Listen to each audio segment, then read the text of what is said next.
Hello, and welcome to The First Page, hosted by T.S. Russell. Joining me today is my special guest, Bartholomew, and today we'll be reading the first page of Mere Christianity by C.S. Lewis.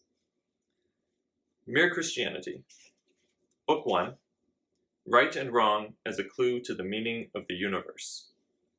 Chapter 1, The Law of Human Nature. Everyone has heard people quarreling. Sometimes it sounds funny, and sometimes it sounds merely unpleasant. But however it sounds, I believe we can learn something very important from listening to the kind of things they say. They say things like this: "How'd you like it if anyone did the same to you? That's my seat, I was there first. Leave him alone, he isn't doing you any harm. Why should you shove in first? Give me a bit of your orange, I gave you a bit of mine. Come on, you promised." People say things like that every day. Educated people as well as uneducated, and children as well as grown-ups. Now, what interests me about all these remarks is that the man who makes them is not merely saying that the other man's behavior does not happen to please him. He is appealing to some kind of standard of behavior which he expects the other man to know about.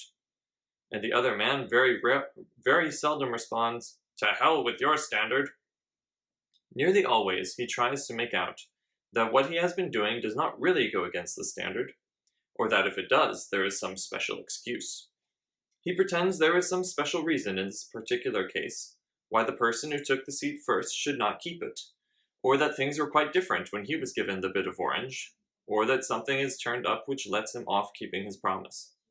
It looks in fact very much as if both parties had in mind some kind of law or rule of fair play or decent behavior or morality, or whatever you like to call it, about which they really agreed, and they have. If they had not, they might, of course, fight like animals, but they could not quarrel in the human sense of the word. Quarreling means trying to show that the other man is in the wrong.